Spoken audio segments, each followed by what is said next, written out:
Sí, gracias a Dios. Dios les bendiga, gracias a Dios por el tiempo de alabanza y gracias a Dios porque hoy podemos acercarnos delante del Señor. Sean bienvenidos, después estaremos dando la bienvenida. Hoy yo quiero hablar acerca sobre una vida victoriosa, sobre la victoria más grande que nosotros podemos tener como creyentes. Y en ocasiones pensamos que el éxito en la vida o el éxito en nuestra profesión, el reconocimiento, es lo que catalogamos como victoria. El enfrentar algunas dificultades realmente son victorias. Pero hoy vamos a ver en la historia de David, en el pasaje que estamos meditando, que es Primera de Crónicas. Voy a tocar varias partes de este libro, bueno, de los capítulos que estamos meditando, y vamos a ver cómo David tiene una vida victoriosa. Pero no es la vida victoriosa que nosotros pensamos siempre contra sus enemigos, sino la vida victoriosa inicia en su relación con Dios, en su comunión con Dios. Y yo quisiera que en este momento nosotros vayamos al capítulo 19, verso 13, para iniciar. Y cuando ellos enfrentan a enemigos, se ponen de acuerdo los generales. Vamos a pelear en dos flancos, pero si tú eres vencido o estás siendo vencido, yo iré en tu ayuda, pero si yo soy débil y estoy siendo vencido, tú vendrás en mi ayuda. Y dice en el capítulo 19, verso 13, voy a leer en versión 60: esfuérzate y esforcémonos por nuestro pueblo y por las ciudades de nuestro Dios, y haga Jehová lo que bien le parezca. Y en la Nueva Traducción Viviente dice de la siguiente manera: sé valiente, luchemos con valor por nuestro pueblo y por las ciudades de nuestro Dios, y que se haga la voluntad del Señor. Y que se haga la voluntad del Señor. Tú y yo seamos valientes, esforcémonos, pero independientemente de eso, que sea la voluntad del Señor. Que Él haga lo que bien le parezca. Bien podía darles victoria o bien podía darles una derrota, pero que sea lo que Dios ha dicho que va a hacer. Vamos a orar. Padre, te damos gracias en el nombre de Jesús, y hoy queremos hablar acerca de la victoria que podemos tener en nuestra vida, tal vez cotidiana, como en nuestra vida espiritual, pero sobre todo, Señor, hoy queremos hablar sobre aquella victoria que trasciende lo material, que trasciende aún el juicio, que trasciende a nosotros, y no es una victoria personal solamente, sino es una victoria que lleva vida eterna. Gracias te damos porque sé que estarás hablando a nuestra vida y que estos pasajes que vamos a ver hablen a nuestro corazón, en el nombre de Jesucristo. Amén. Nosotros normalmente tenemos un lema: discípulos haciendo discípulos de Jesús. Pero yo quisiera decirle, hermano, que lo que enseñamos o discipulamos y aún lo que aprendemos pensamos que es para un momento, pero si usted se da cuenta, el creer en Jesús, el ser discipulados, el aprender la palabra de Dios es para la eternidad. O sea, enseñamos para la eternidad, aprendemos para la eternidad. No aprendemos para solamente el diario vivir, estamos preparándonos para la eternidad.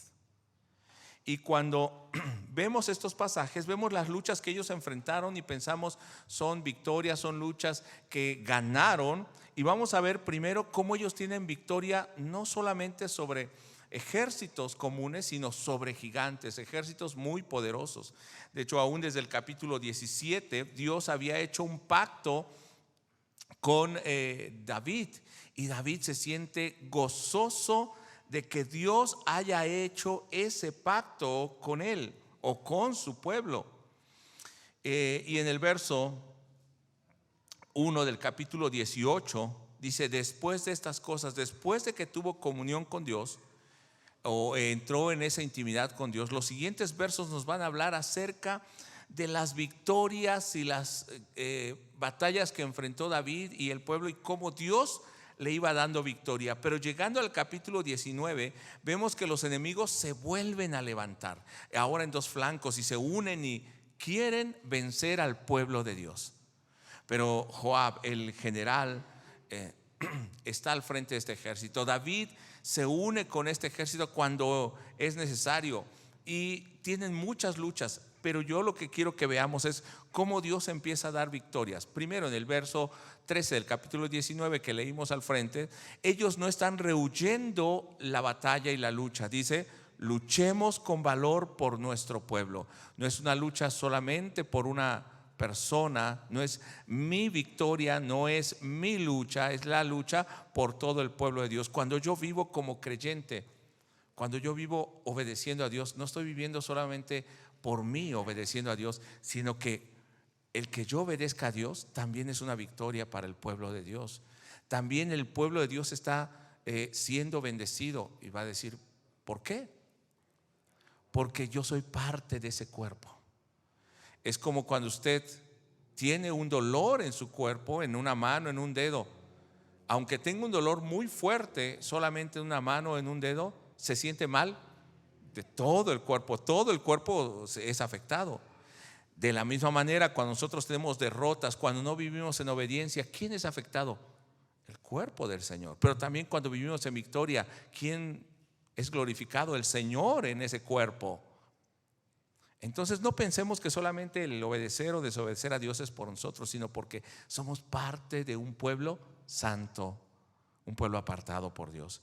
Y entonces nuestra lucha, al luchar nosotros por vivir en obediencia a Dios, estamos luchando también por el pueblo de Dios. Porque tal vez, como dice Hebreos capítulo 12, hay una gran cantidad de gente que te ve, no solamente físicamente te ve los que están aquí, sino son testigos todos aquellos que vivieron en el capítulo 11 de Hebreos como hombres y mujeres de fe, y te dan testimonio de que se puede vivir una vida de fe. Entonces, cuando tú vives esa vida de luchas, pero también de victoria, estás dando testimonio a los demás que se puede vivir una vida de fe y una vida de victoria. Dice en el verso 13 donde estamos: luchemos con valor por nuestro pueblo y por las ciudades de nuestro Dios, y que haga Jehová la voluntad del Señor. Estoy leyendo en Nueva Traducción Viviente. El Señor finalmente es el que va a dar la victoria, o el que va a determinar qué es lo que va a pasar. Y en todo Dios va a tener un propósito. Pasando al capítulo 20, yo quiero que usted empiece a ver cómo ellos tienen esas victorias sobre los gigantes. Tuvieron decisión de pelear, no se quedaron estáticos, no tuvieron el temor, y tal vez tenían temor, pero vencieron ese temor y salen a luchar no solo por ellos, sino por todo el pueblo. Pero finalmente dice: no es nuestra fuerza, no es nuestra la victoria, no son nuestras armas, no es nuestra capacidad. Dios hace su voluntad. De hecho, no voy a tocar los pasajes que toqué el viernes, pero ¿quién es el que le daba la victoria? Dice: Jehová es el que daba la victoria. Pasando al capítulo 20, verso 1, dice: aconteció a la vuelta del año, en Nueva Traducción Viviente dice en la primavera, en el tiempo que suelen los reyes salir a la guerra, que Joab sacó las fuerzas del ejército y destruyó la tierra de los hijos de Amón, y vino y sitió a Rabá. Mas David estaba en Jerusalén, y Joab batió a Rabá y la destruyó. Ahora no es David el que está al frente del ejército y está peleando, sino su general está peleando. Ya no solamente es la victoria de David, es la victoria del ejército, de su ejército. En el verso 1, pero en Nueva Traducción Viviente dice: Joab dirigió al ejército en una serie de ataques exitosos. Como iglesia es bueno que tengamos un orden, es bueno que respetemos a los maestros, a los pastores, sí. Sin embargo, lo que el pastor o los maestros, los que nos enseñan, logran, no es porque solamente ellos lo puedan lograr, sino cada uno de nosotros como pueblo, como ejército de Dios, somos capaces de tener las mismas victorias. Tenemos luchas, pero tendremos las mismas victorias. Cuando se le presenta alguna necesidad o algún enfermo, está bien, pedimos al pastor que venga y ore por nosotros. Pero si no estuviera el pastor, ¿qué haría? Usted puede orar. Usted puede compartir la palabra de Dios en ese lugar. David no salió a la batalla, pero salió Joab y su ejército. Y ahora que tienen una serie de ataques exitosos. Y dice en el verso 2, en Nueva Traducción Viviente, quitó la corona de la cabeza del rey y la colocó sobre la de él. O sea, cuando David llega, entonces dice que el general toma la corona de ese rey que habían vencido y lo pone sobre David. Le está dando la autoridad. Es un hombre que está teniendo victorias, pero que es un hombre también que está bajo autoridad, bajo gobierno. Ahora, cuando nosotros vemos estas batallas, decimos: qué pueblo tan maravilloso. Dios estaba con ellos, Dios les daba las victorias. Y pensamos que todo el tiempo de sus luchas fue de esta manera. Pero vamos a ver, de hecho en los siguientes versículos, vamos a ver cómo sus victorias parecía que eran interminables y cada vez eran más grandes. Y decimos: siempre será nuestra vida así. Pero cuando enfrentamos batallas, parece que nuestra fe a veces flaquea, ¿no? O parece que, ¿qué pasó con ese Dios que me respaldaba? Ahora me siento que estoy solo, pero ¿será que estamos solos? ¿O será que Dios sigue obrando en nuestras vidas? ¿O será que nosotros nos hemos alejado de ese Señor? No sabemos. Vamos a ver enseguida.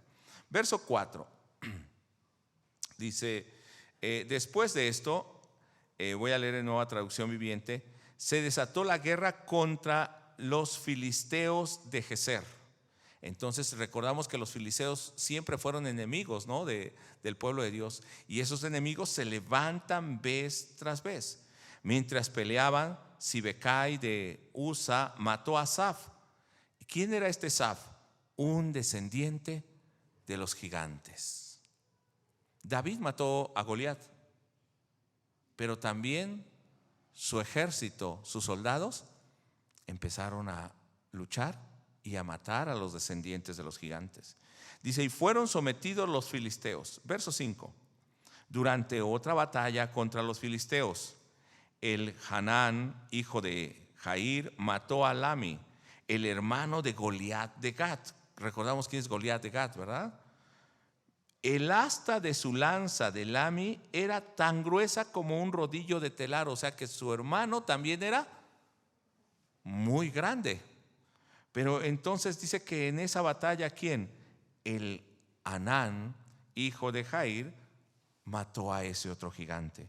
Ahora la victoria no es solo de David, empieza a ser de su general, empieza a ser de sus soldados. Hermano, la victoria no solamente es del pastor. Yo he visto en últimos momentos muchos pastores o predicadores en internet que hablan sobre sus logros, sobre sus victorias. Y hasta presumen cosas, ¿no? Autos, casas, carros. Qué triste que ahí esté su victoria. Pero cuando el pueblo de Dios es dirigido a la victoria, no tiene victoria el pastor o el líder solamente. Cada uno de los hermanos tiene que empezar a vivir esa vida de victoria. Pero también cada uno de los hermanos tiene ese compromiso de vivir en obediencia a Dios. De la misma manera. Dice en el verso donde estamos leyendo que el asta de su lanza era como un rodillo, pesada. Solamente un hombre tan grande como él y fuerte lo podía sostener. Pero viene un hombre, un soldado, y vence a este enorme y fuerte hermano de Goliat.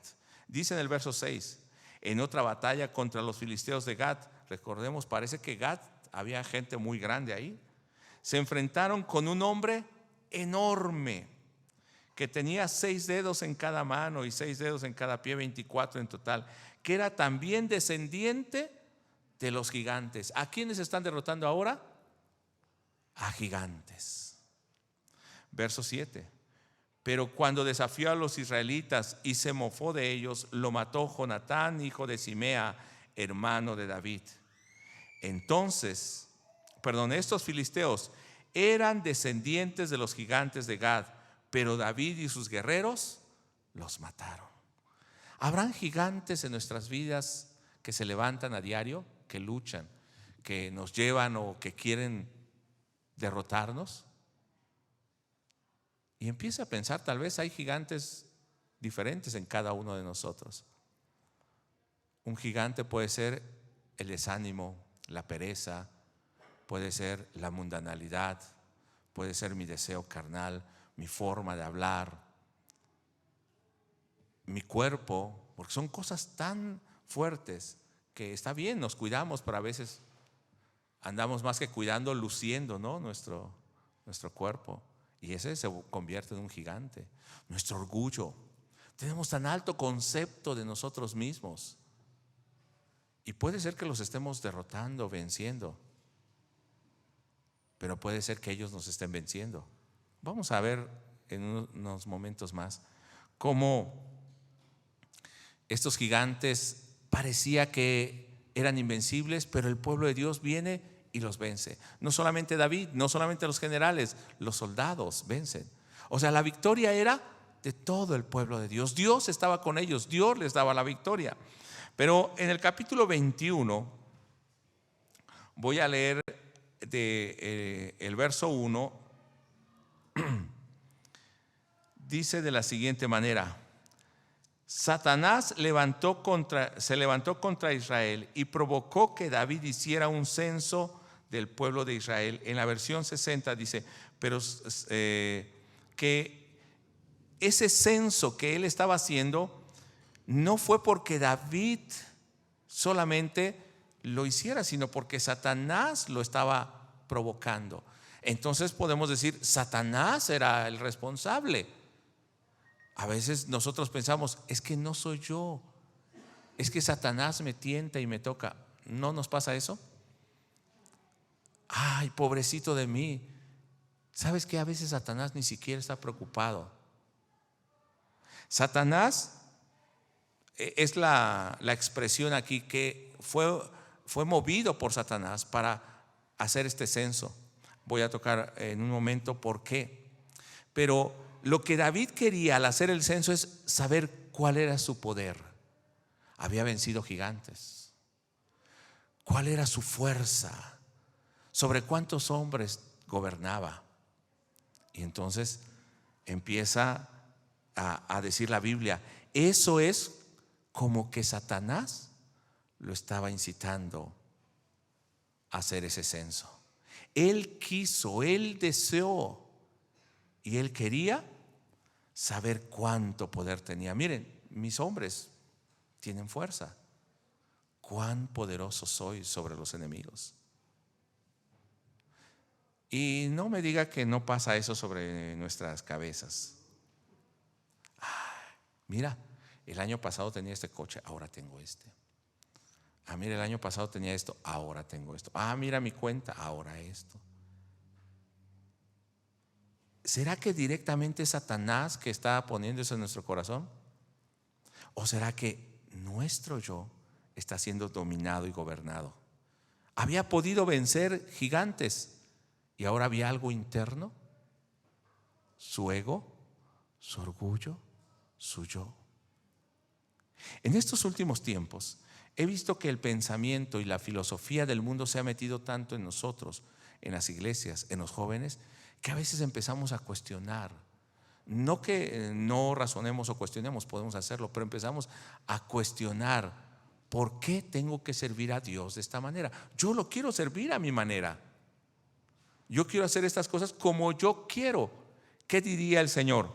Satanás movió a Nahum, movió a tal y lo llevó a hacer esto. Pero no era lo que había en el corazón de David. ¿No era el deseo de David? ¿Qué nos dice Santiago? Cuando somos tentados, no digamos que somos tentados de Dios, sino que nuestra propia concupiscencia nos está tentando. ¿Y cómo va este proceso? Dice que primero viene la tentación hasta que da a luz el pecado y luego la muerte. Usted puede ver esto en Santiago. Hermano, De esta manera expresa la palabra de Dios. De hecho, en segunda de Samuel 24, en la versión 60, dice, verso 1: volvió a encenderse la ira de Jehová contra Israel e incitó a David contra ellos a que dijesen: ve y haz un censo de Israel y de Judá. En Samuel dice que Dios encendió su ira y que Dios movió el corazón de David. En Crónicas dice que fue Satanás, pero en Samuel dice que Dios permitió, más que mover aquí, dice, no, Dios no está tentando. Dios permitió que David hiciera eso, porque el pueblo se sentía indestructible, porque el pueblo se sentía el único. A veces la iglesia se siente, esta es la mejor iglesia, nosotros somos los mejores. ¿Qué es eso? Orgullo, el ego. ¿Y eso qué es? Pecado, idolatría. El hombre que estaba humillado delante de Dios y tenía victorias y vencía a los enemigos, ahora es dominado por un pensamiento, por un sentimiento, por un gigante que él no podía ver, que estaba dentro de él. Su ego era más grande, su yo quería saber cuánto poder tenía. Dice en el capítulo 21, verso 2, entonces, de Primera de Crónicas: y dijo David a Joab y a los principales del pueblo: id y haced censo de Israel desde Beerseba hasta Dan, e informadme sobre el número de ellos para que yo lo sepa. Quiero saber qué tan grande es mi reino. Quiero ver cuánto poder económico tengo. El éxito del hombre hoy se mide en cuánto tienes, cómo te vistes, el reconocimiento de los demás. Pero el éxito en el reino de Dios no es de esta manera. Jesús le dijo a sus discípulos: si yo, siendo el maestro, les he dado ejemplo, vayan y hagan lo mismo. ¿Y qué ejemplo les dio? Les he lavado los pies a ustedes. Vayan y hagan lo mismo. Porque yo no vine para ser servido, sino para servir y dar mi vida en rescate por muchos. He escuchado la expresión ahora que eso hace un gran daño a los pastores. El gran siervo de Dios, que es una contradicción. O es grande o es siervo. O es grande o es criado. O es grande o es pequeño, humilde. Porque un siervo, ¿qué es esto? Un criado, un servidor, alguien humilde. Y entonces el hombre empieza a demandar para él reconocimiento, un pensamiento, un deseo.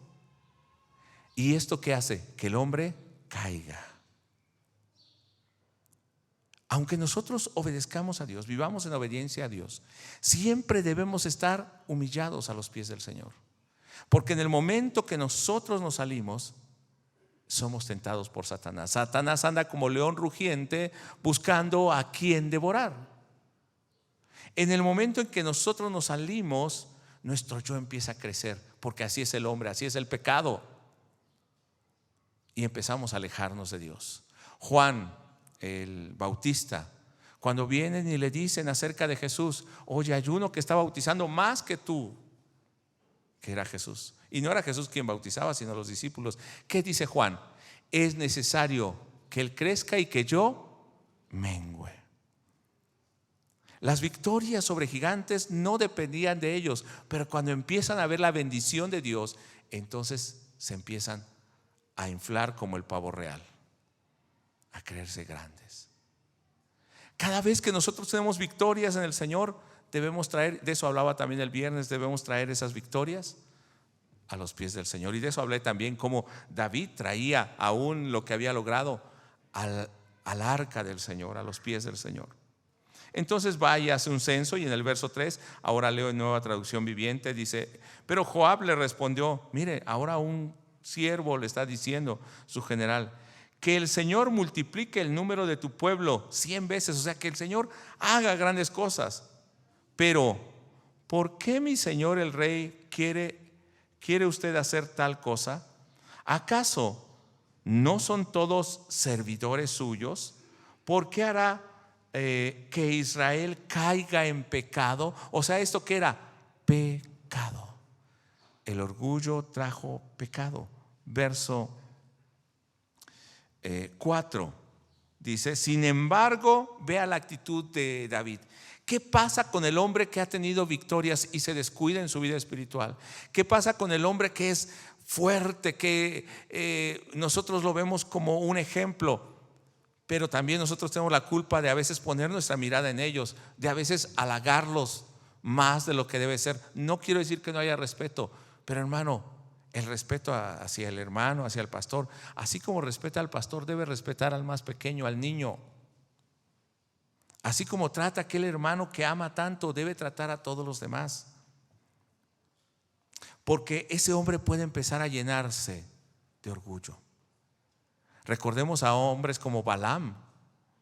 Dice que Dios le hablaba, pero él fue movido por el dinero, por el reconocimiento, tanto que terminó muerto. Hasta un animal le habló y ni aún así hizo caso.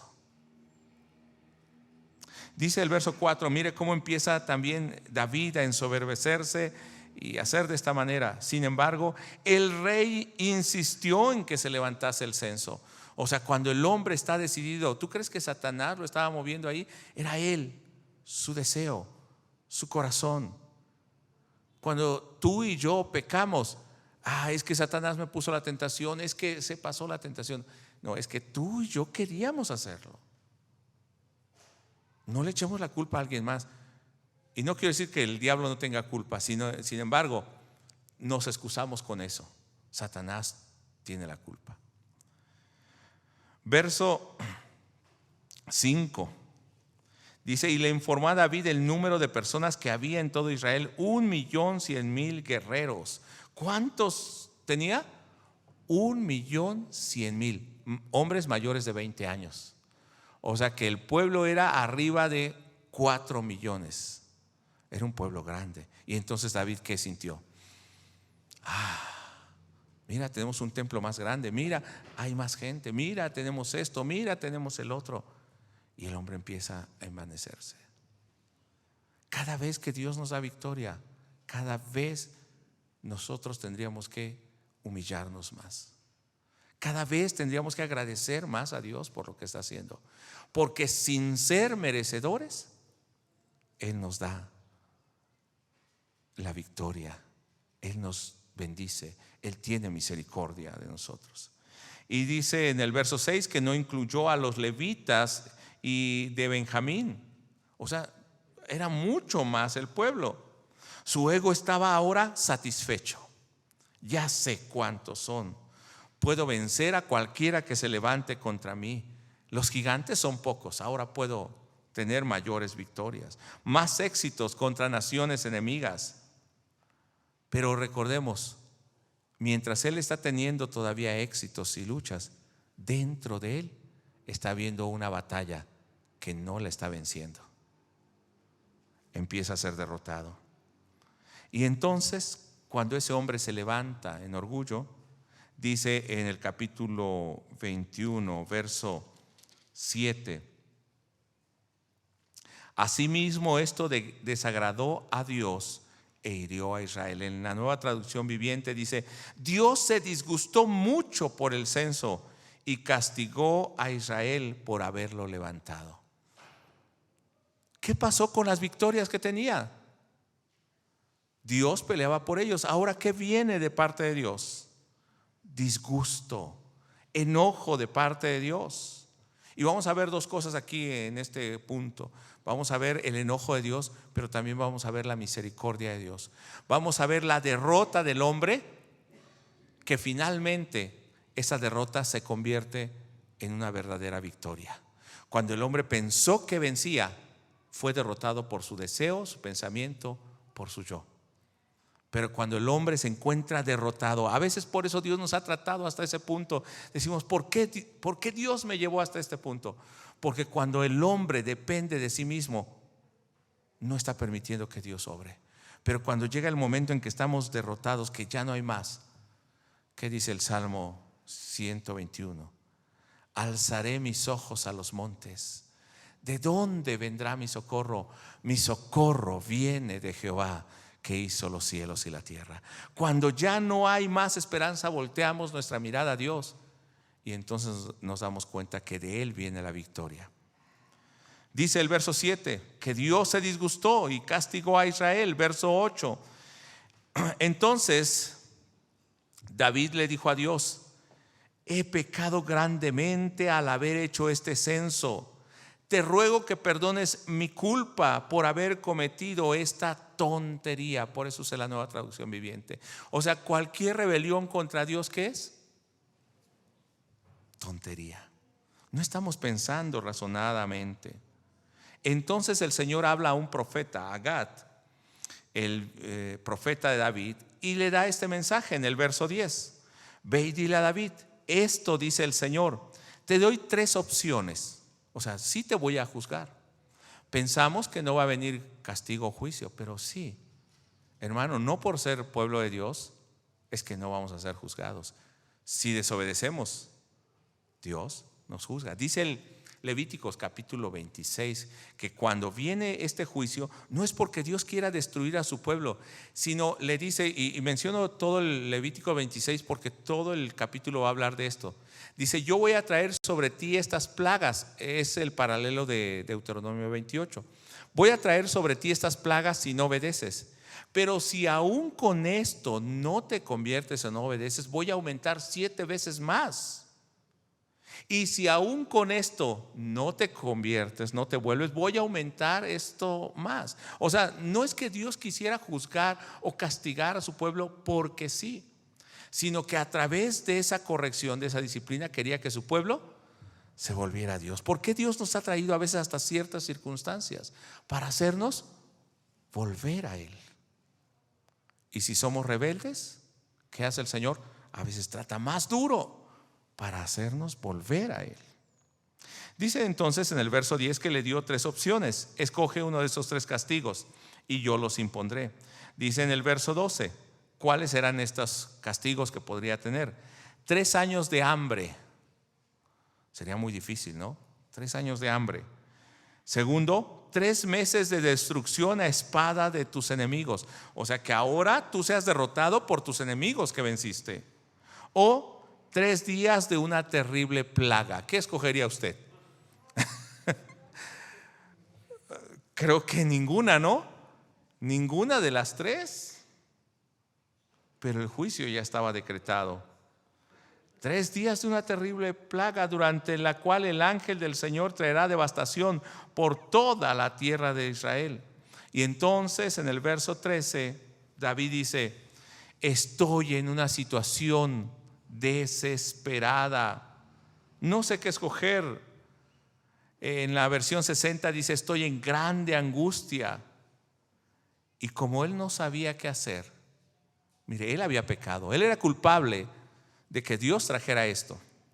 Dice en el verso 13: mejor que caiga yo en las manos del Señor, porque su misericordia es muy grande, y que no caiga en manos humanas. Yo no sé, pero mejor quiero estar en las manos de Dios y que Él me juzgue. Él sabrá qué hacer, porque hay algo diferente que el hombre. Si el hombre viene, me va a destruir. ¿O no es cierto? Nosotros cuando juzgamos a alguien, ¿qué hacemos? No lo señalamos con el dedo así, le ponemos el dedo. No lo señalamos, le ponemos la bota encima. Somos faltos de misericordia a veces, ¿o no? Bueno, eso dicen de otros hermanos que no vienen aquí a la iglesia, de otra iglesia. Los de aquí no. No somos así. Juzgamos el pecado del otro como muy grande y el de nosotros es pequeño. Las faltas de los otros, ay, mira qué pecador. Y nosotros, fue un desliz. Fue una falta menor. ¿Sí ven cómo somos? Y decimos, si yo fuera Dios, actuaría de esta manera. Si yo fuera el pastor, no haría eso. Si tú fueras Dios, ya nos hubieras acabado a todos. Ya ninguno aquí estaría. Pero entonces David dice, no, como yo confío en la misericordia de Dios, mejor quiero que Dios me juzgue. Si Él quiere destruirme, Él tiene un propósito. Si Él quiere conservarme, Él tiene un propósito. Dice en Proverbios 28 que es algo que David hizo. Reconoció su pecado y se humilló ante Dios y dice, ciertamente yo he pecado, no culpes al pueblo por mi pecado. Cuando los justos se alegran, dice el verso 12 de Proverbios 28, cuando los justos se alegran, grande es la gloria, mas cuando se levantan los impíos, tiene que esconderse los hombres. Hermano, empecé por este verso porque a veces decimos, yo soy justo, pero no nos damos cuenta que en ocasiones podemos ser justos y en ocasiones podemos ser impíos. Que en ocasiones estamos buscando a Dios y en ocasiones está actuando nuestro yo. Y tenemos que empezar a hacer esa diferencia. Y cuando el yo se levante, traerlo humillado ante el Señor. Dice el verso 13, el que encubre sus pecados no prosperará, mas el que los confiesa y se aparta alcanzará misericordia. Hermano, y esto lo sabía David. Ok, aquí está mi pecado, pero yo me acerco al Señor porque sé que puedo alcanzar misericordia. Verso 14, bienaventurado el hombre que siempre teme a Dios, mas el que endurece su corazón caerá en el mal. Oye, David temía a Dios y fue engrandecido, pero ¿qué pasó? También su corazón se llenó de mal y ahora estaba endurecido y ahora también tenía juicio. Regresemos a 1 Crónicas capítulo 21, verso 14. Dice que por tanto el Señor mandó una plaga sobre Israel y murieron 70,000 personas. ¿Se acuerda por qué le decía que también nuestra desobediencia afecta al pueblo de Dios? Cuando usted no da buen testimonio del Señor allá afuera, ¿qué dicen? El señor tal o la señora tal, mira cómo es, y se dice cristiano. No, dice, así son los cristianos. Ya no están diciendo que usted o que yo, están diciendo que toda la iglesia es así, o que todos los cristianos son así. Viene juicio sobre el pueblo de Dios. Entonces en el verso 15 dice, además Dios envió un ángel para destruir a Jerusalén. O sea, viene ese ángel y con una espada, dice, o sea, estaba trayendo una plaga y mortandad. Sin embargo, en el momento que el ángel se disponía a destruir a Jerusalén, el Señor desistió. ¿Se da cuenta por qué David dijo, mejor yo caiga en manos del Señor? Porque aunque ya había matado 70,000 personas, dice, cuando iba a destruir Jerusalén, ¿qué dijo el Señor? Detente, ya basta. Dice en la versión Nueva Traducción Viviente, detente, ya es suficiente. O sea, Dios está mostrando dentro del juicio misericordia. En eso confiaba David. En ese momento el ángel del Señor estaba de pie junto al campo de trilla. En la versión 60 dice junto a la era de Ornán, Jebuseo. En la Nueva Traducción Viviente dice Arauna Jebuseo, que es la traducción. Entonces ya está para destruir y Dios lo detiene. Y verso 19, pero no lo detuvo porque hayan hecho algo bueno, sino Dios dijo, es suficiente. Y yo creo que aún esta pandemia y lo que pasamos en nuestras vidas, Dios está dándonos una carga no más grande que la que podemos soportar, una lucha no más grande que la que podemos enfrentar, porque Él está con nosotros. Dice en el verso 19, David entonces levantó la vista y vio al ángel del Señor que estaba en el cielo y la tierra, con su espada desenvainada, extendida sobre Jerusalén. O sea, David voltea a ver a Dios. Dios le está hablando, Dios está mostrando misericordia y le va a hablar por Gad también. Entonces David y los líderes de Israel, lea conmigo, bueno, está en Nueva Traducción Viviente, no lo va a poder leer conmigo, luego lo leemos en la 60. Se pusieron telas ásperas en señal de profunda angustia y cayeron rostro en tierra. En la versión 60 dice de la siguiente manera, entonces David y los ancianos, lea conmigo, se postraron sobre sus rostros cubiertos con cilicio. Cuando nos damos cuenta de este pecado, ¿qué tenemos que hacer? ¿Quién? Todos. Todos. Desde el pastor hasta el hermano más nuevo. Humillarnos delante de Dios. Esto fue algo bueno, porque Proverbios, ¿qué dice? Que el que confiese ese pecado prosperará. Dios va a mostrar esa misericordia. Verso 17. David le dijo a Dios: yo soy quien pecó, quien pidió el censo. Yo soy el que pecó e hizo el mal.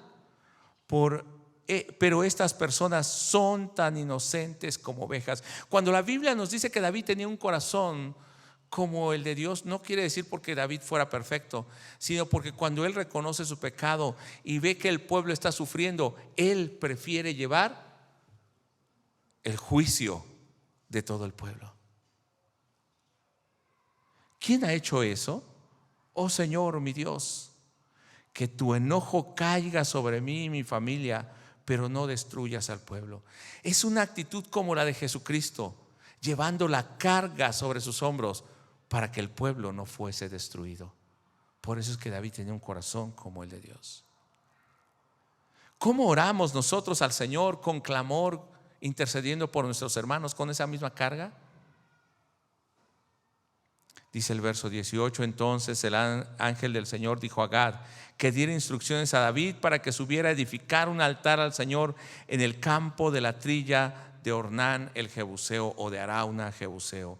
Y dice que David sube y va y pide ese campo, y Arauna le dice: si es para el Señor, yo lo doy, y también los bueyes y también la trilla, para que entonces ofrezcas holocausto al Señor. ¿Y qué dice David? Yo no voy a ofrecer nada al Señor que no me cueste. ¿Sabes qué era lo que más le estaba costando a David? Reconocer su pecado y humillarse. Y ahora él se dispone a edificar un altar en ese lugar. En el verso 22 dice: David le dijo a Arauna: permíteme comprar este campo de trilla por el precio total. En la versión 60 dice: por el precio justo. Así podré edificar allí un altar al Señor para que detenga la plaga. ¿Se acuerda del David que tenía victorias, el pueblo que tenía victorias? Cuando viene el orgullo, entonces ellos tienen derrotas, tanto que ellos están siendo muertos de parte de un ángel o de una plaga enviada por Dios. En ese momento se dan cuenta de su pecado y se vuelven al Señor en humildad.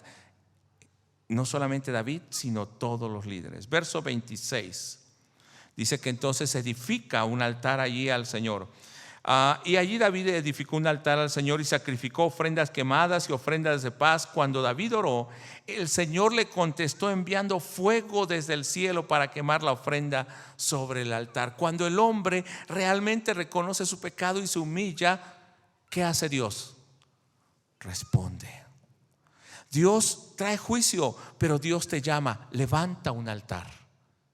Y ese altar era para el concepto judío, donde ofrecer ofrenda al Señor era un medio de tener comunión con Dios. Te está diciendo: tú has pecado, estás en esta condición, ven, levanta un altar para Dios. Dios no te llamó siendo bueno, te llamó en esa condición de desobediencia y de pecado. Ven y levanta un altar a Dios. Ven y consagra, ofrece tu vida a Dios. Y cuando este hombre viene humillado, ya no confiando en sus fuerzas, ya no queriendo hacer lo que él pensaba, ni buscando esos éxitos, ni el reconocimiento, viene humillado: yo merezco el castigo, la muerte, porque este pueblo nada hizo. Cuando él viene así y levanta un altar, entonces Dios, ¿qué hace? Lo escucha. Esta es la victoria a la cual el hombre debe llegar. No es cuando vence ejércitos, no es cuando gana más en el mundo, no es cuando tiene más reconocimiento del mundo. Es cuando el hombre reconoce que es pecador y que necesita levantar un altar a Dios, necesita acercarse a Dios. El Señor le contestó enviando fuego sobre esa ofrenda. Dios respondió con su gloria, así como lo había hecho después con Elías, lo hizo después, o así como hizo en el desierto. Verso 27: luego el Señor le habló al ángel quien envainó la espada. Entonces se detuvo el juicio. Y dice que él viene y presenta en este lugar holocausto y ofrenda de paz. Solamente le voy a dar las citas para que en su casa lo busque. Levíticos capítulo 1, verso 3 al 6, verso 9 y 13. Dice que los holocaustos tenían que traer y ofrecer ese holocausto y quemarlo. Era una ofrenda de olor agradable al Señor. O sea, cuando él viene y se humilla ante Dios, ¿qué recibe el Señor? Una ofrenda agradable a Él. Y cuando dice que ofrece una ofrenda de paz o sacrificio de paz, eso está en Levíticos 3 y Levítico 4. Esa ofrenda de paz era cuando traían ese cordero o ese buey para ser sacrificado. Dice que ponían la mano sobre ese animal y decían: yo he pecado. Entonces están diciendo: sí, Señor, reconozco mi pecado. Y eso era lo que David estaba haciendo. Esta fue la victoria más grande, más que sobre gigantes, más a que tú seas el director general de la empresa o seas presidente. La victoria más grande es cuando reconoces o reconozco mi pecado y llego al Señor y Él me responde. Dice en el capítulo 22, verso 1: luego David dijo: este será el sitio del templo del Señor Dios y el lugar del altar para las ofrendas quemadas de Israel. Es el lugar donde Dios detuvo la plaga, es el lugar donde Dios contestó, es el lugar donde Él pudo acercarse al Señor. Ese lugar se convirtió en el lugar donde construyó un templo para Dios. ¿Dónde está el templo que el Señor ha levantado? Donde tienes comunión con Él. Tal vez no es aquí. No quiero decir que no sea, sino tal vez no es aquí. Tal vez es ahí junto a tu cama, donde te humillas cada día del Señor. Tal vez es en el comedor donde te sientas a orar y a leer la palabra de Dios. Tal vez es en algún rincón de tu casa donde tú vas y lloras al Señor y te humillas. Como con Moisés allá en el desierto, ahí se le apareció Dios. Para él ese campo, había un templo ahí, era un campo de cultivo. Allí fue el lugar elegido para levantar un templo al Señor, un lugar de adoración. Y allí Salomón construyó el templo a la muerte de David. Y dice en 2 Crónicas 7:14, vea esta gran victoria o esta lucha que ellos enfrentaban. No era contra ejércitos, como nos dice ahora en el Nuevo Testamento, que nuestra lucha no es contra carne ni sangre, sino contra principados, contra potestades, contra gobernadores de las tinieblas. Y nos manda estar firmes, ceñidos los lomos, con coraza de justicia. O sea, está hablando de una vida en obediencia a Dios. Pero vea lo que dice 2 Crónicas capítulo 7 verso 14. Terminó pues Salomón la casa de Jehová y la casa del rey y todo lo que Salomón se propuso hacer en la casa de Jehová y en su propia casa fue prosperado. Pero el verso 12: y apareció Jehová a Salomón de noche y le dijo. Es el lugar donde David levantó un altar, es el lugar donde se detuvo la mortandad, donde él reconoció su pecado. Dice: yo he oído tu oración y he elegido para mí este lugar por casa de sacrificio. Si yo cerrare los cielos para que no haya lluvia, si mandare a la langosta que consuma la tierra. ¿Se acuerda de la plaga que había venido de mortandad? Dice: pues podrá venir otra plaga o otro juicio. O si enviare pestilencia a mi pueblo. Verso 14. Este debe ser el mayor logro en nuestra vida, la mayor victoria, que lleguemos a este punto. ¿Qué dice el verso 14? Si se humillare mi pueblo, sobre el cual mi nombre es invocado, y oraren y buscaren mi rostro y se convirtieren de sus malos caminos, entonces yo iré desde los cielos, perdonaré sus pecados y sanaré su tierra. Ahora están abiertos mis ojos y atentos mis oídos a la oración en este lugar, porque ahora he elegido y santificado esta casa para que esté en ella mi nombre para siempre, y mis ojos y mi corazón estarán allí para siempre. ¿Cuándo? si se humillare mi pueblo, sobre el cual mi nombre es invocado, y oraren y buscaren mi rostro y se convirtieren de sus malos caminos. ¿Estamos buscando victorias en este mundo?